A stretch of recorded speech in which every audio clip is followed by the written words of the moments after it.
મેટાનિમો વાયરસનો suspected case આ ત્યાં એડમિટ થયો હતો. બાળકને જે રૂટીન ફ્લૂમાં લક્ષણો હોય, શરદી ખાંસીને એવા લક્ષણો જણાતા હતા. આપણે એનો થ્રોટ સ્વેબનો રિપોર્ટ મોકલ્યો, જેમાં મલ્ટિપલ વાયરસીસ આપણે સ્કેન કરતા હોઈએ, જેમાં આપણે મેટાનિમો વાયરસ પોઝિટિવ આવ્યો હતો. એને શરદી ખાંસીની તકલીફ વધતા આપણે લાવવું પડ્યું હતું અને વેન્ટિલેટરની જરૂર બધી પડી. ટ્રીટમેન્ટ કર્યા પછી બાળક હવે એકદમ સ્વસ્થ છે.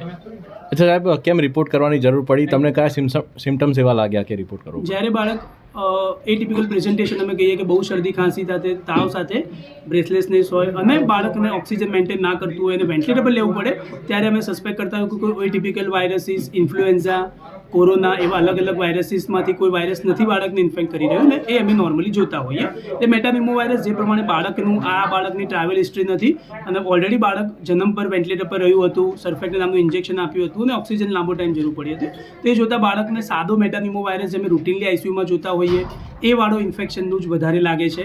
બાકી બીજું કોઈ ચિંતા કરવાની જરૂર નથી. બાળક હવે ડિસ્ચાર્જને લાયક થઈ ગયું છે અને બાળક ડિસ્ચાર્જ જઈ રહ્યું છે. સાહેબ, આરોગ્ય વિભાગની ટીમ પણ આવી, કઈ તપાસ કરવામાં આવી? શું હા, એમની જોડે મેં એ માહિતીને આદાન પ્રદાન કર્યું. બાળકને શું સિમ્ટમ હતા, આ વાયરસના પહેલાં સાથે હોવાના કેટલી શક્યતાઓ છે, જે મેં જણાવ્યું એ કોઈ શક્યતાઓ નહીવત છે. ચાઇનાથી બાળકને કોઈ ટ્રાવેલ હિસ્ટ્રી કે ફેમિલી હિસ્ટ્રી કશું જ નથી. એટલે આ સાદો મેટાનિમો વાયરસ છે, જે ઓલરેડી અમે આઈસીયુ સ્પેશિયાલિસ્ટ તરીકે વર્ષોથી જોતા આવતા હતા અને એના લીધે જ બાળકને આટલું નિમોનિયા, માઇલ્ડ વેન્ટિલેટરની જરૂર પડી અને પછી બાળકને રિકવરી બી ફરજ મળી ગઈ છે. ક્યાંથી આવેલું છે? અમદાવાદ મ્યુનિસિપલ કોર્પોરેશન દ્વારા હાલમાં જે HMPV કેસના બાબતે કોર્પોરેશનની તમામ હોસ્પિટલ, સરકારશ્રીની તમામ હોસ્પિટલમાં તેમજ પ્રાઇવેટ હોસ્પિટલમાં જરૂરી કાર્યવાહી થાય તેમજ જરૂરી જાણકારી મળે તે પ્રકારની કાર્યવાહી કરવામાં આવેલી છે.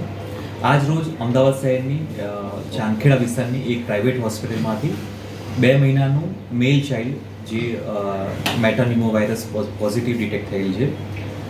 સદરો બાબતે તપાસ કરતા હાલમાં પેશન્ટ છે સ્ટેબલ કન્ડિશનમાં છે. પેશન્ટ 24 ડિસેમ્બરના રોજ હોસ્પિટલમાં એડમિટ થયેલા હતા અને તેઓ ડુંગરપુર રાજસ્થાન વિસ્તારના છે અને ત્યાંથી ટ્રીટમેન્ટ માટે અમદાવાદ આવેલા હતા. હાલમાં પેશન્ટને અને તેમના પેરેન્ટ્સને એક આઇસોલેશનમાં રાખવામાં આવેલા છે. તેમજ અન્ય કોઈ બાળકને, અન્ય કોઈ દર્દીને આ રોગ ન ફેલાય, ઇન્ફેક્શન ન થાય તે માટેના પગલાં લેવામાં આવી રહ્યા છે. મેઇનલી કોર્પોરેશન દ્વારા સદરો બાબતે જે તે વિસ્તારમાં આ પ્રકારના કોઈ પણ સસ્પેક્ટેડ કેસીસ આઈધર પ્રાઇવેટ હોસ્પિટલમાં કે ગવર્મેન્ટ હોસ્પિટલમાં એડમિટ થાય, જરૂરી નિદાન થાય તે પ્રકારની કાર્યવાહી હાથ ધરવામાં આવશે અને સરકારશ્રી જે ગાઈડલાઈન આપશે તે પ્રમાણેની કામગીરી કોર્પોરેશન દ્વારા કરવામાં આવશે. આ વિષયમાં ખૂબ જ લેટ ઇન્ફોર્મ કરવામાં આવ્યું છે. 26 તારીખે વાયરસ કન્ફર્મ થયો, આજે 6 જાન્યુઆરી થઈ. શા માટે, હવે કાર્યવાહી શું? હાલમાં 26મી તારીખે પેશન્ટનો વાયરોલોજી ટેસ્ટ કરવામાં આવેલો છે અને તે જ દિવસે પેશન્ટનો રિપોર્ટ પોઝિટિવ આવેલો છે.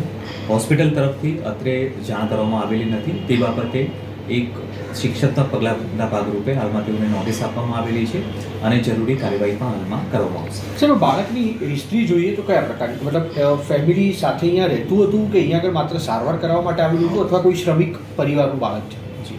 હાલ જે પ્રમાણે હોસ્પિટલમાંથી ઇન્ફોર્મેશન મળેલી છે તે પ્રમાણે બાળક ડુંગરપુર વિસ્તારનું, રાજસ્થાન સ્ટેટનું છે. સારવાર અર્થે અત્રે આવેલું હતું.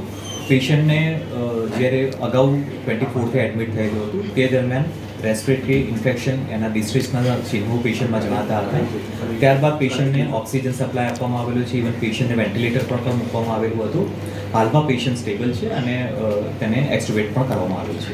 સર, આ પ્રકારના કેસો વધુ ન થાય તે માટે કયા પ્રકારની કાળજી રાખવામાં આવશે?